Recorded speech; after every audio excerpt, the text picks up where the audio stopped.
Welcome back to episode 18 of The Gray Files, where we peel back the layers of technology, economics, data science, and even the human condition itself, all in an effort to try and understand this vast and often perplexing world we live in. I'm your host, Erika Barker, and tonight we are talking about how you and everyone you know are being watched. Not from a dark van down the street with sophisticated surveillance equipment, but by algorithms. We're examining how the everyday act of posting, liking, and scrolling turns into something else once machines start keeping score.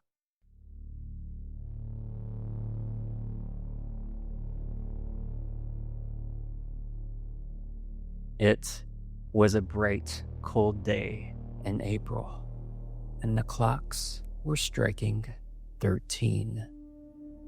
That's the famous opening line to Orwell's 1984.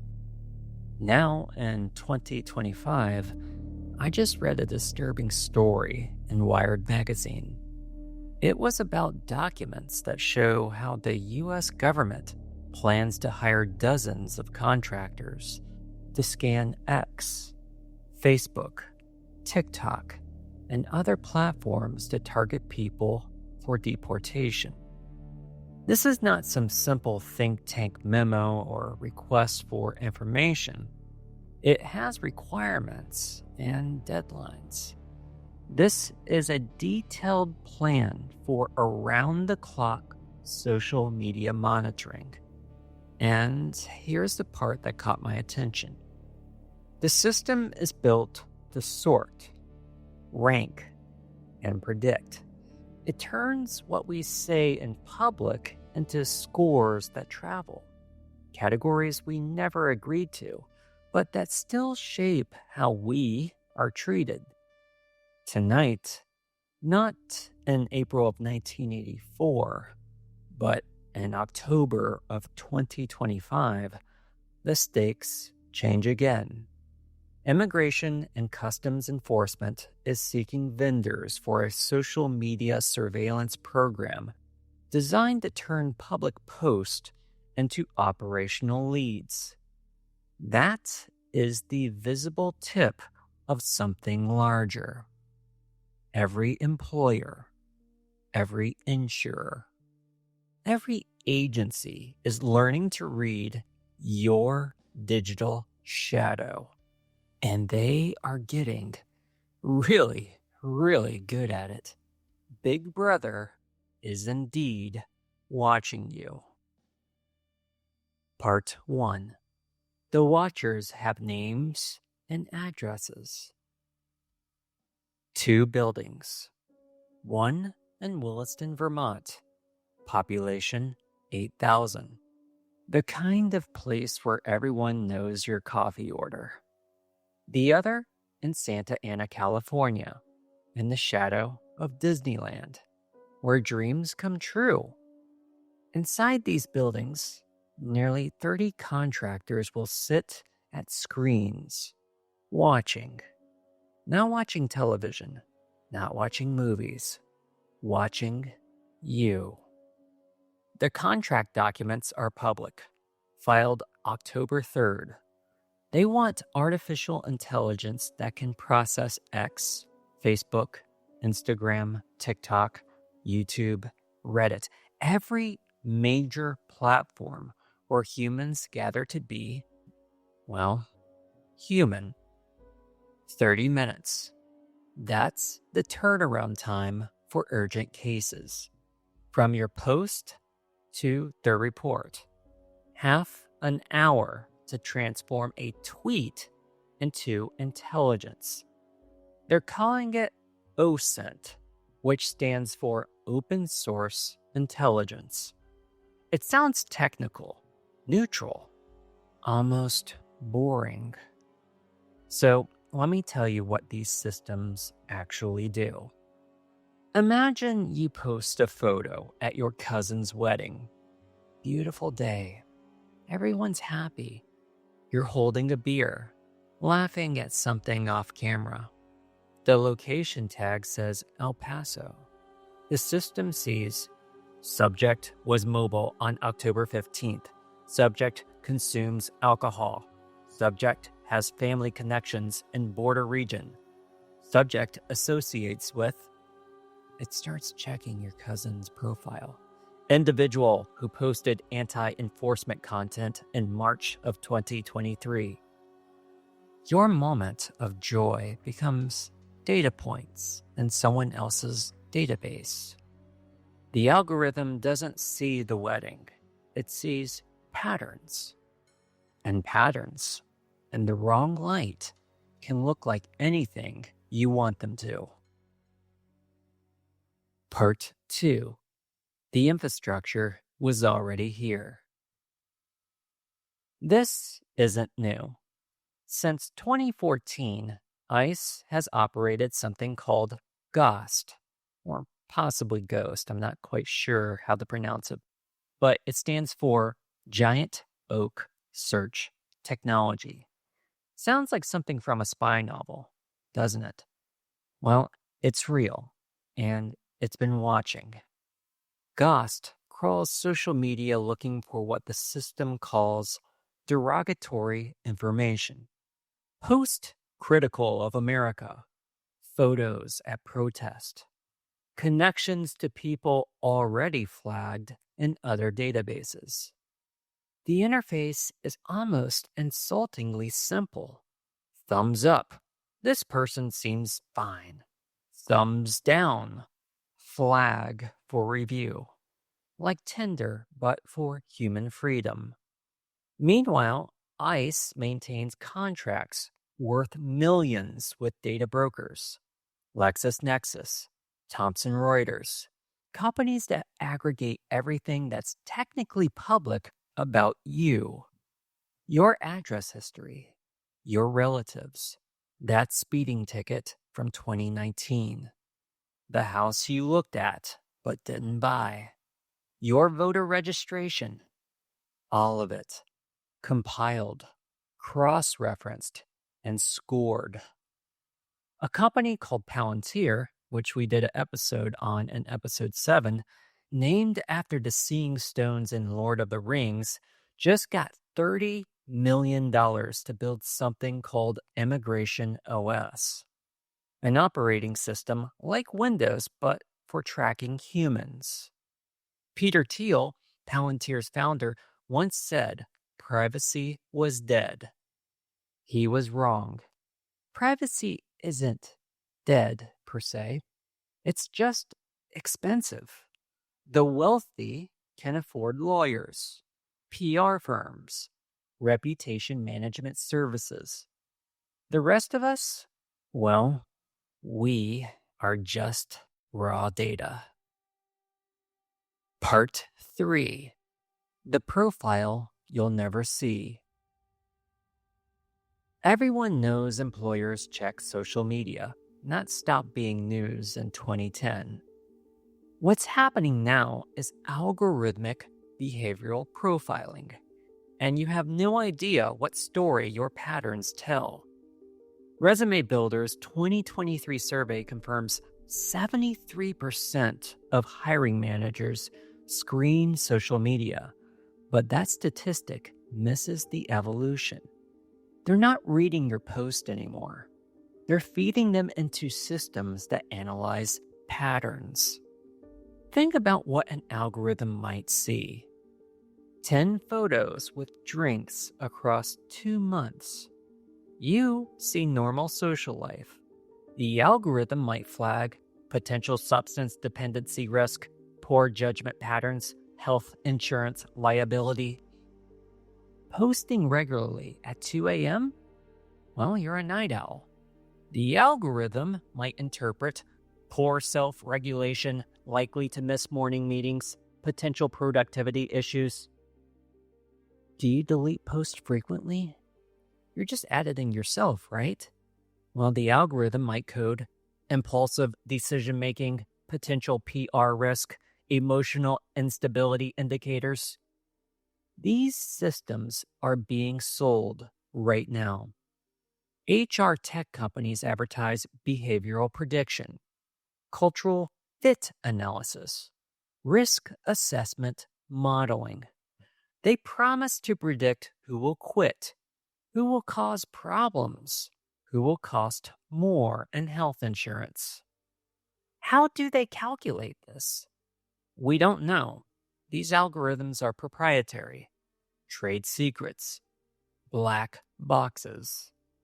But consider that's technically possible. Sentiment analysis tracking emotional volatility across posts. Network analysis measuring professional versus personal content ratios. Temporal patterns identifying focus and self-control indicators. Language processing detecting aggression, negativity, risk-taking terminology. Every like, share, comment becomes a data point.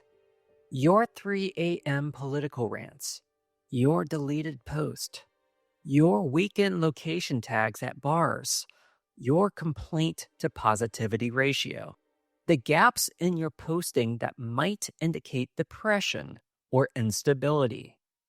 You are not being judged by a person who might understand context. You are being scored by software that sees patterns. And here's the trap. 47% of employers are suspicious if you have no online presence whatsoever. But maintaining one means feeding the profiling system. Maybe the algorithm is sophisticated enough to accurately predict behavior from social media patterns. Maybe it's digital astrology dressed up as a science. You'll never know. The company won't tell you why you weren't selected. They might not even know themselves. The algorithm generated a risk score. That's all they needed. Your digital shadow tells a story. You just don't get to read it. And you definitely do not get to edit it. Part 4. The Insurance Detective and Your Phone. A ski trip. Posted to Instagram. Black Diamond Run. Pure joy. 6 weeks later, a back injury from moving furniture. It's legitimate. The MRI confirmed it. Your doctor prescribed treatment, but the insurance denies the claim. Inconsistent with reported physical limitations. They don't mention the ski video. They don't have to. This is how modern insurance investigation works. The ski video was from before the injury, but the algorithm doesn't care about temporal context. It sees athletic capability, risk-taking behavior, active lifestyle. It calculates lower payout probability. Property Casualty 360, an insurance industry publication, reported that in 2025, social media evidence factors into 42% of disputed claims investigations. Almost half. Insurance companies now contract with specialized firms that scan social media for claim verification. They have names like Risk Mitigation Services and Claim Integrity Solutions. What they're looking for depends on the claim. For injury cases, it's any physical movement, exercise, activity. For disability claims, it's evidence of unreported work or income. Health insurance applications is for lifestyle indicators that suggest higher risk. That marathon you just ran 3 years ago and posted about? To the algorithm, you're either low risk because you're healthy or high risk because athletes get injuries. It depends on what they're trying to prove. The same data tells opposite stories depending on who's interpreting it. Think about wedding videos on TikTok. Someone with chronic pain having one good day dancing for 30 seconds at their sister's wedding. The investigator sees physical capacity inconsistent with claim. The algorithm flags potential fraud indicator. The claim gets denied. They don't see the 3 hours of pain before the dance, the 2 days in bed after, the context that makes 30 seconds of joy possible and months of suffering.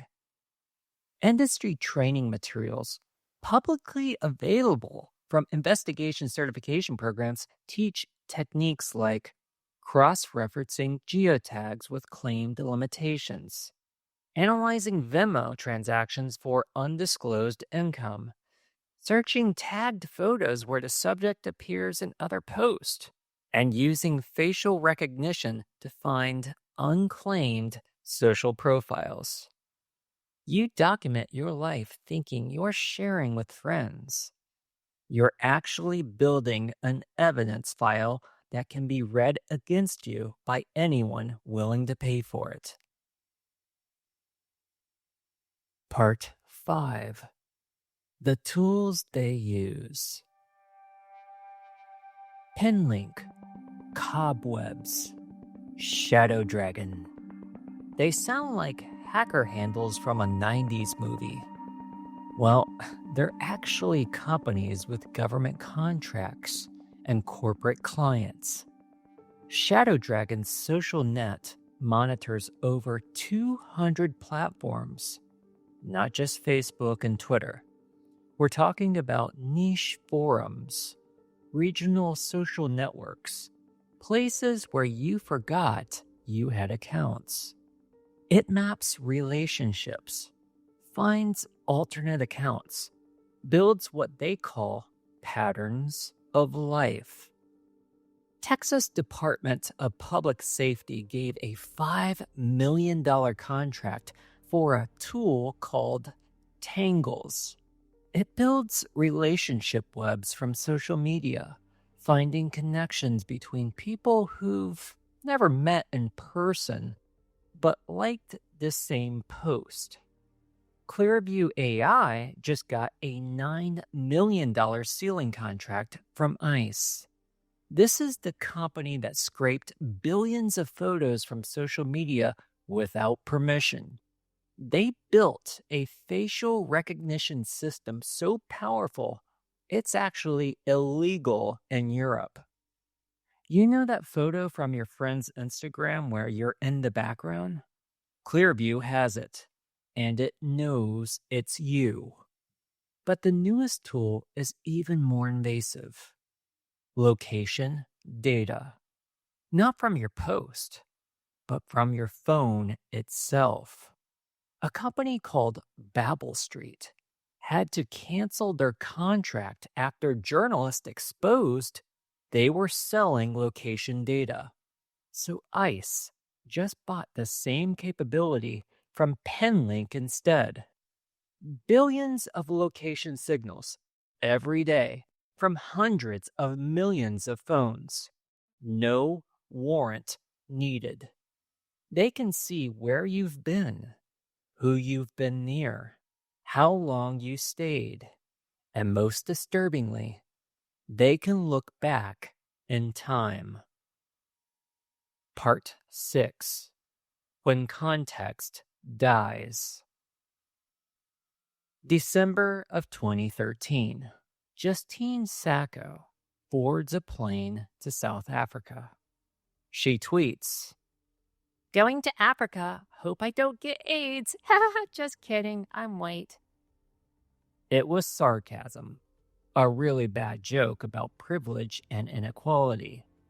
At the time of the tweet, she only had 170 followers. She then turned off her phone for the 11-hour flight, fell asleep. When she landed, she was the #1 trending topic worldwide. Hashtag, "Has Justine landed yet?" People were waiting at the airport to photograph her reaction.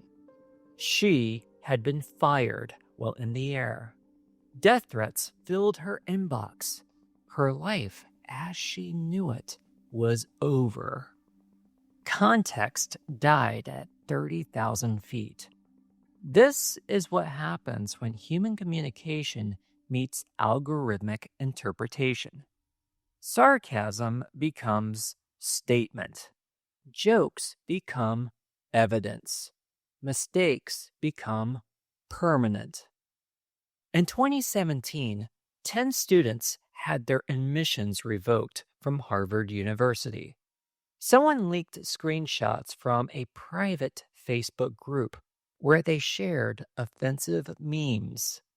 These kids, and they were kids, 18 years old, thought they were being edgy in a private space. Harvard disagreed.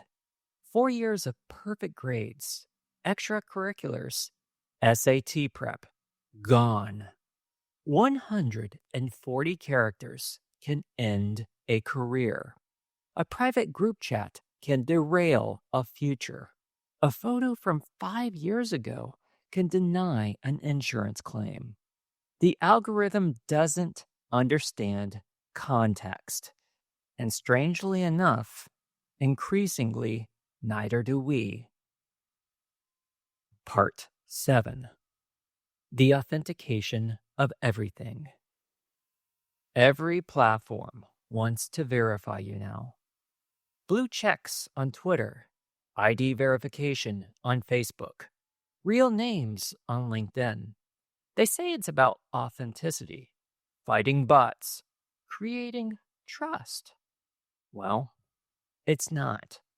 It's about making you surveillable. An anonymous account can speak truth to power. A verified account has a home address. China's social credit system seemed dystopian when it launched. Bad social score? Well, you might not be able to buy plane tickets, get a loan, or you might not be able to send your kids to good schools. And we, here in the States, laughed. That could never happen here. Well, it's happening. We just call it different names. Background checks, credit scores, social media screening, algorithmic risk assessment, insurance evaluation. The Chinese were just honest about centralizing it. FAMA, or FAMA, is a major player in social media screening. They advertise that it searches 10,000 online public sources for what it calls behavioral intelligence. According to their own marketing materials, they screen for 9 types of workplace misconduct, including fraud, harassment, threats, and violence. They claim a 99.95% accuracy, and they say their AI can identify extremist symbols, violent imagery, memes, and gestures. They use what they call avatar recognition to find your accounts even when you use different names. This is actually from their marketing materials, not speculation. Again, this is from their pitch decks. Ferretly, another screening company, analyzes what they call 11 different behaviors using a billion profile OSINT database. They advertise the ability to spot bias, threats, political, disparaging, and prejudiced speech across text and visual content. AccuSource HR combines AI-driven search tools with what they call expert human analysis from trained social anthropologists. Social anthropologists studying your tweets like you're an undiscovered tribe. And here is the number that should terrify everyone. A sterling survey found that 68% of employers admitted to using social media to find answers to illegal interview questions. Questions they can't legally ask you. Age, religion, sexual orientation, health conditions. 68% admitted it. These companies defend themselves with the same line. It's all public data. What's public is your entire life, and they've built an industry around reading it. Part 8. The deletion myth. You can't delete anything. Not really. Sure, you can remove posts from your timeline, but the data persist in backups, caches, archives. Screenshots proliferate. Aggregators scrape and store. The European Union has the right to be forgotten. Between 2014 and 2017, 2.4 million people requested Google remove their information. Google approved 43%, less than half. In America, we don't even have that. No federal right to deletion, no right to see what's in your life, no right to correct errors. When you delete a post, here's what actually happens. The platform removes it from public view. That's all. Server logs remain. Backup systems retain copies. Law enforcement can still access through legal request. Meanwhile, the Internet Archive captures pages. Google caches search results. Third-party monitoring services, the ones selling to HR departments and insurance companies, have already scraped and stored. Other users screenshot before you think to delete. Data brokers operate on a simple principle: accumulation without expiration. Companies like LexisNexis and Thomson Reuters aggregate public records, social media, purchase histories. They create profiles on hundreds of millions of Americans. Profiles you can't see, you can't correct, you can't delete. They sell access to these profiles tens of thousands of times per year to employers, insurers, landlords, anyone with a business account and a credit card. The data multiplies. Every search someone runs on you generates metadata about who's interested in you. Every analysis creates derived data, risk scores, behavioral predictions, network maps. You exist in databases you've never heard of, scored by algorithms you'll never see, sold to buyers you'll never know. Deletion is theater. The data persist. And in America, you have no right to even know what story it tells. Part 9. The Great Quieting. Something is happening to public discourse. People are self-censoring, not because the government told them to, because they know everything is watched, recorded, analyzed, scored. A Pew Research study found that 72% of Americans believe their online activities are being tracked by companies. And they are right. But it's what they do with that knowledge that matters. They become careful, calculated, boring. The phrases repeat across social media. I don't post about politics anymore. Deleted all my party photos. LinkedIn voice only. Made a separate account for work. The same story, different voices. Self-censorship as survival strategy. The chilling effect is real and measurable. When Cambridge Analytica's data harvesting was exposed, Facebook lost 2.8 million US users under 25. Not just inactive, gone. When people learn how their data is used, they don't just change passwords, they change behavior. We are watching democracy's immune system shut down. Dissent requires the possibility of having the freedom to be anonymous. Innovation requires the freedom to be wrong. Growth requires the space to be foolish. When everything is permanent and searchable, nothing important gets said. The result is a generation learning to perform stability rather than experience growth.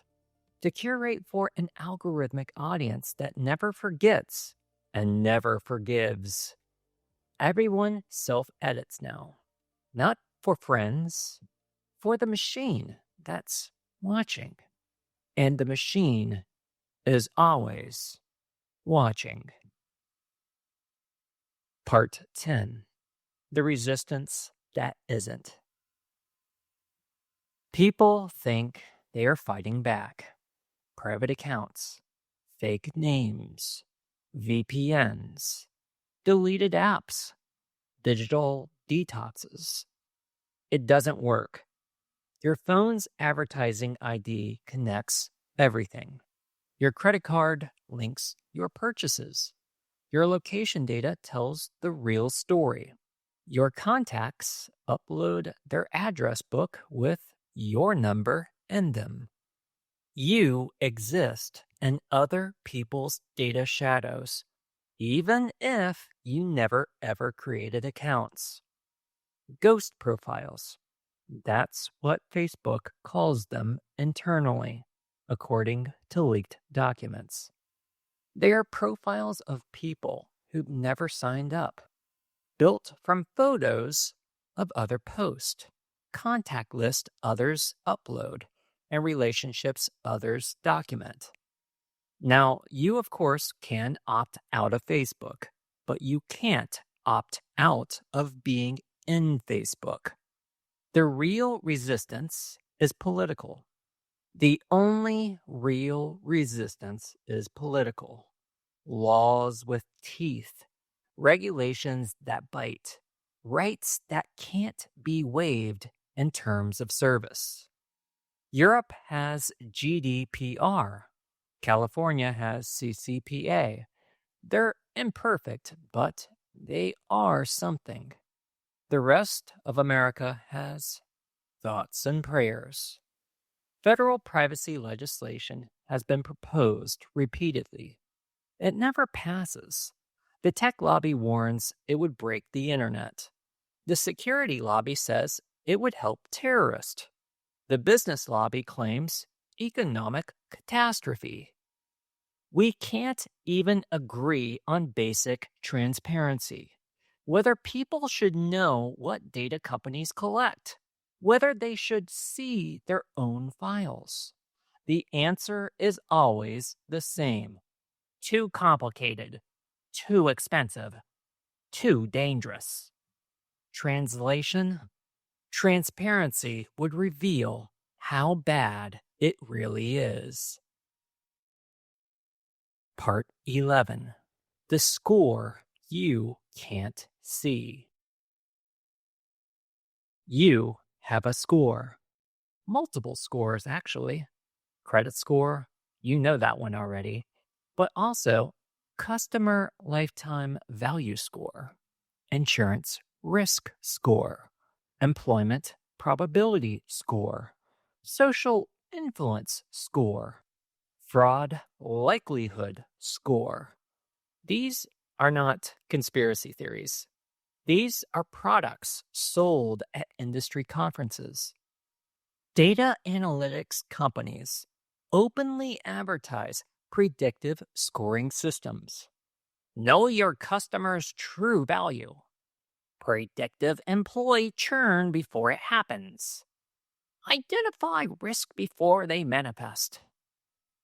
HR technology firms claim their algorithms can predict with high accuracy which employees will quit, which will get sick, which will become what they call problematic.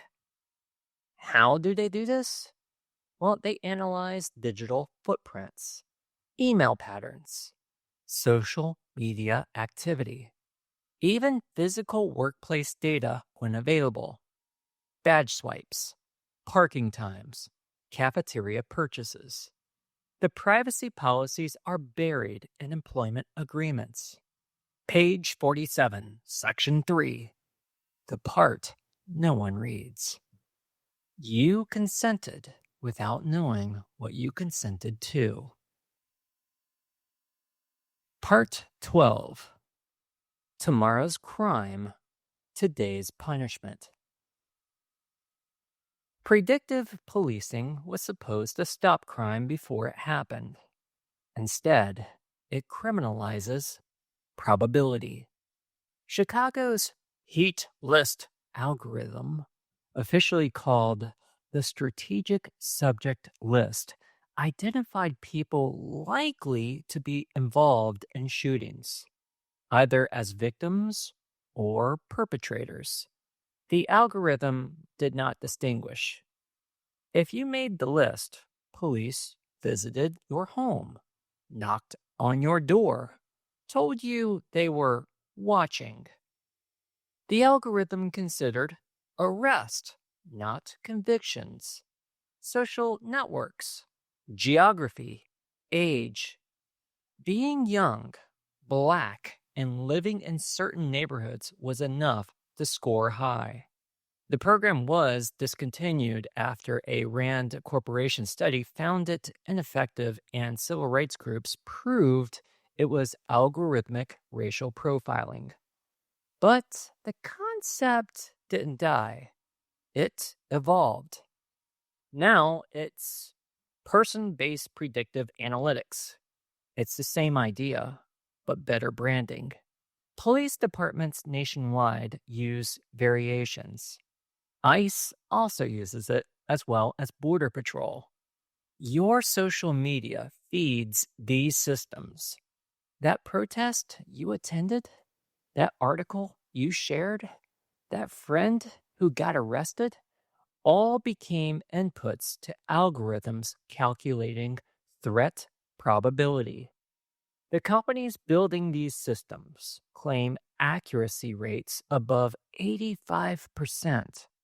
They say the algorithms identify patterns humans miss. What patterns? Well, they won't say. Trade secrets, proprietary methods. The algorithm generates a score. The score generates an action. And no one knows exactly why. Not even the people using it. Part 13. The future that's already here. William Gibson said the future is already here. It's just unevenly distributed. He was right, but he was also wrong. The surveillance future isn't unevenly distributed. It's universal. We all live in it. We just experience it differently based on our scores. If your scores are good, employed, insured, documented, compliant, you might never notice the cage. Doors are open for you. Services appear. Life just feels frictionless. If your scores are bad, every interaction is friction. Every application is denied. Every benefit requires proof. Every movement is questioned. The architecture of surveillance is complete. The only question is how it will be used in the future. ICE's social media monitoring program isn't the beginning. It's the formalization of what's already happening. The government is just catching up to what corporations have been doing for a decade. Your posts are being watched, your patterns analyzed, your future predicted, your worth calculated. Right now, as you listen to this podcast, an algorithm somewhere is updating your file. You can't see it. You can't correct it. You can't escape it. But you should know it exists. Because in a world where everything is remembered and nothing is forgiven, the most radical act isn't revolution. It's remembering that you are more than the sum of your data points. You are a human being, complex, contradictory, capable of change. The algorithm doesn't know that, but you do. And maybe, just maybe, that's enough to start with.